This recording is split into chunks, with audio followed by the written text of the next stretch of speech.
So, this is a story for which I was very young. It was a few years after I was born, so I don't remember a whole lot. Only bits and pieces. I'd say that I was 5 or 6 years old. My parents filled in the gaps for me, so I'm going to tell the whole version of the story, both my parts and theirs. We were living in an old farmhouse at the time.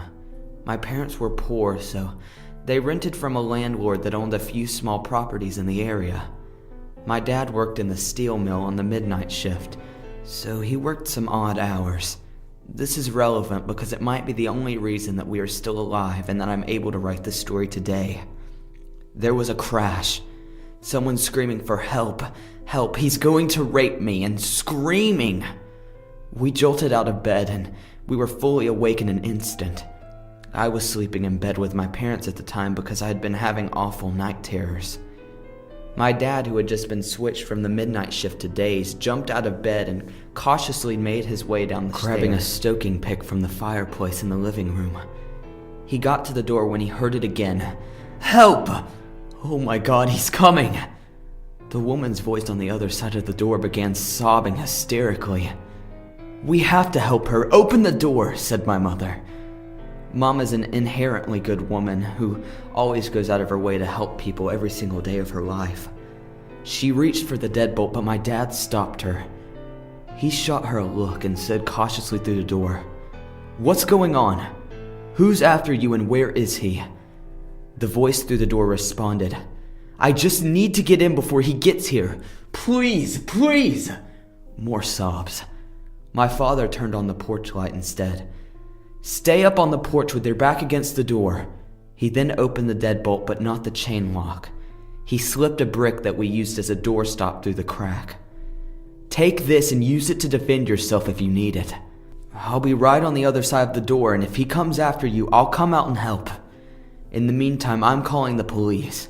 They'll be here soon. This is when the woman started to absolutely lose her mind.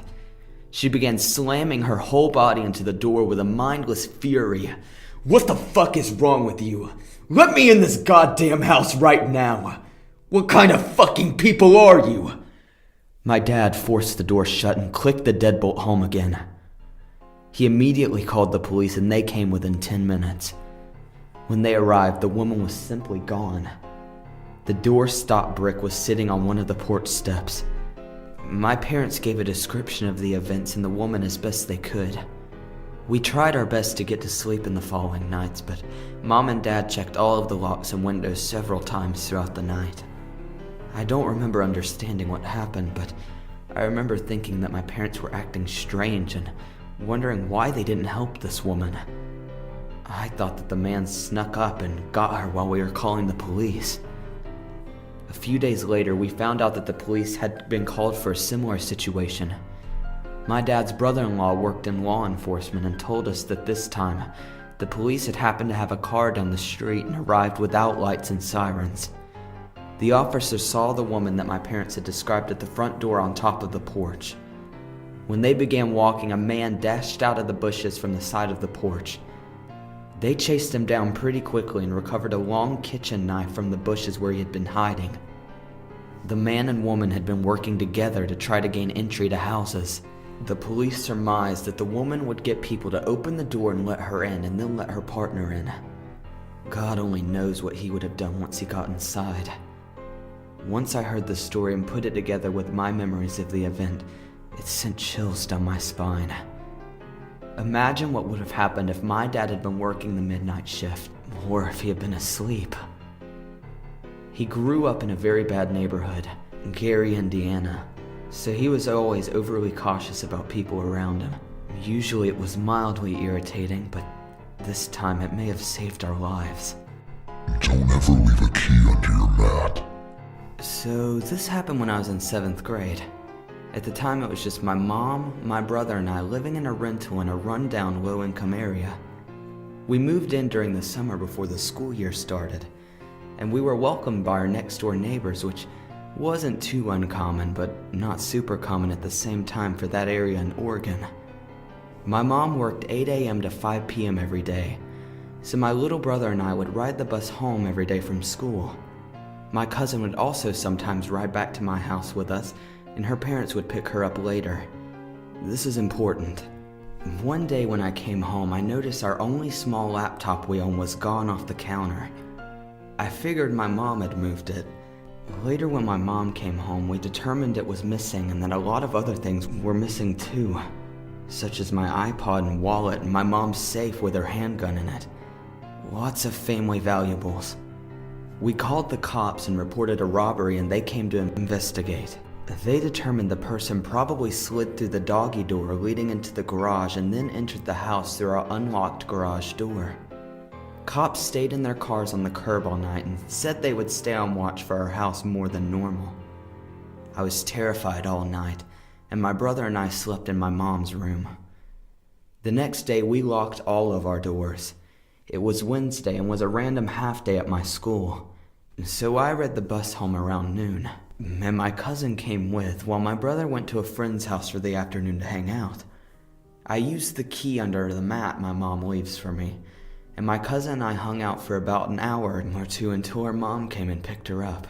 After she left, I hear the doorknob of the closet right next to the front door slowly open, and out comes this skinny, what looked like a 35-year-old man that I recognized as our next-door neighbor. He seemed to be constantly shaking, intense eyes, and had a really unhealthy look to him, mainly because of his extremely sunken-in face. Terrified, I'm in the living room just standing looking at him while he looks at me, with a surprised look on his face. I think he thought everyone left when my cousin did, until his face changed to an amused smirk when I believe he realized that I was alone in the house. He begins to walk towards me while I stand there shocked and not sure what to do. He grabs me really hard on the shoulders and tells me I'm pretty. He then begins to pull me into him to, I think, lick him. I don't know, he seemed crazy and excitable with his intense eyes. I instinctively jump and buckle my knees to allow my full weight to be the force that rips me from his grips, and I fall on my butt. He then bends down for me when I heel kick him in his nuts as hard as I can. Note that I played soccer at the time and practiced wrestling with older neighborhood kids a lot. He then yells and falls to his knees, cupping himself. I use that time to run past him to my front door. I open it and run to a kid I rode the bus with's house about 6 houses down. He and his mom were there, and she called the cops and my mom while I waited. The cops got to the house and he wasn't there, but had managed to steal a few more small valuables. I gave my testimony that it was our next door neighbor, and he was later caught that same day selling some of our stuff at the pawn shop in town. He ended up being a crystal meth addict, stealing our stuff to sell and pay for his addiction. He was super weak from all the drug abuse, which is probably why I was able to get away from him. He also was apparently somewhat high, which he claimed heightened his sexuality, which is why he spontaneously decided to attack me, being that I was alone. Also, although he looked like he was in his mid to late 30s, he was only 26.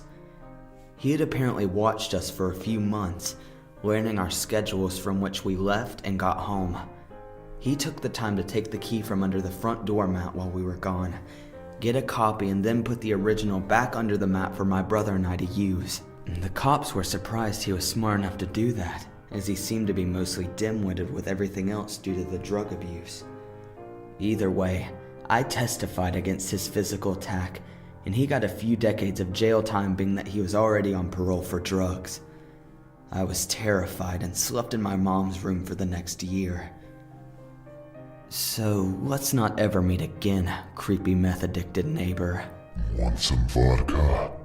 I've lived in North Carolina for the past 10 years of my life, mainly in one of the big cities.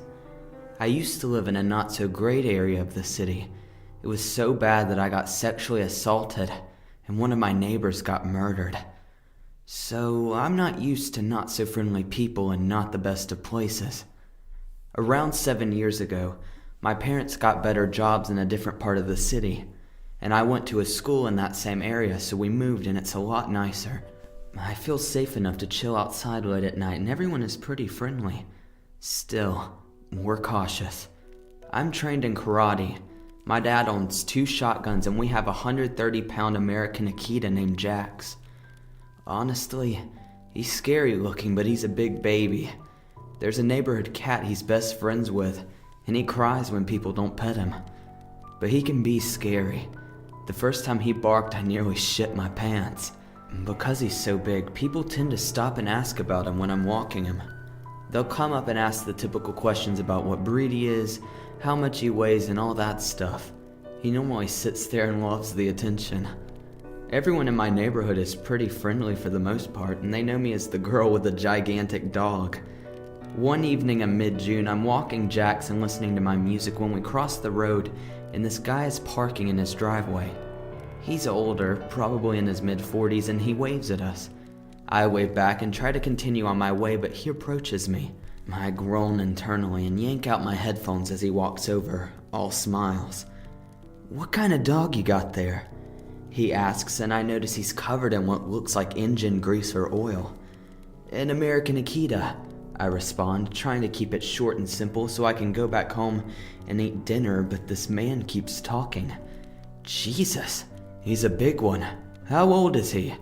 he asks, and I tell him he's 6 years old and that he was born on Christmas. The man nods and smiles, and I notice that something is up. Jax, for once, is not sitting down and wagging his tail, begging for attention. Instead, he's pulling on his leash and trying to drag me away. I assume he just wants to finish his walk up, so I tell the man bye and turn to walk away when he yells after me. "Wait! Can I buy your dog?" he asks. "I'll give you $600. I turn around and look at him with a shocked look on my face. Until then, no one had ever asked to buy my dog from me. "Sorry," I stammer out. "He's not for sale." I tell him, and Jax is still tugging on his leash, and I'm starting to get creeped out. Who just asked to buy someone's pet from them on the street? The man frowns and crosses his arms. "Ah, well, do you want some vodka?" he asks. "Sir, I'm 17, I tell him, starting to back away. He laughs and shakes his head. "Come on, I won't tell. Loosen up a bit, girl," he says, and he grabs my arm and starts pulling on me. Just then, Jax comes whipping around and starts barking like mad. The dude lets go and starts cursing at me, and Jax is still losing it. I've got tears in my eyes, and I start running up the street back to my house, dragging Jax with me, who's still barking. At this point, his super deep and animalistic bark has attracted the attention of all the other dogs in the neighborhood. And as I'm running about 2 blocks to my house, there's about a dozen dogs barking in their yards. I got home, locked the door, and told my mother what happened, while Jax stood at the window for a good 30 minutes just staring at the street. It's been a year since that happened, and I don't ever walk Jax that way anymore, but I did notice that the house has been foreclosed. To the man who tried to buy my dog, then offered me vodka and tried to drag me into your house, let's not meet again. Never adding strangers online ever again. Here's a bit of context. This was when Snapchat had first introduced the Snap Maps feature, which basically allows you to see anyone's location. I had enabled this setting stupidly. A random added me on Snapchat a while back, who I had assumed was from school. I'm 18. He started messaging me on Snapchat, flirting with me, sending me explicit images, which made me feel really uncomfortable since I'm straight. I then told him I wasn't interested in guys and basically messaged him to leave me alone. He loses his shit, raging at me, saying that he wasn't gay. I then proceed to ignore him and stop replying his messages, just leaving them on read. Around 3 days or so after this incident, and around 2 a.m., he messages me again and says check Snap Maps. I check and see his Bitmoji standing outside my house. Needless to say, I was petrified. I couldn't call out for my parents as they both do shift work, so all I could do was lock the door of my room, and I told them that I called the cops. By the time the cops came, his Bitmoji was off the maps and he had deleted me, and they had found no sign of him. What really scares me is he still knows where I live, meaning he could be out by my house at any time. Although this was a while ago and I don't think he's stalking me still. Moral of the story, don't add people you aren't certain you know. Hey, this is Otter, and I hope you enjoyed this video. If you did, please give it a big thumbs up, maybe comment down below, or even subscribe to my channel. Again, all of this is voluntary. This is my first ever video, so I do hope you enjoyed it. And yeah, if you want more horror from me, just let me know, and I'll be happy to do it. And see you guys.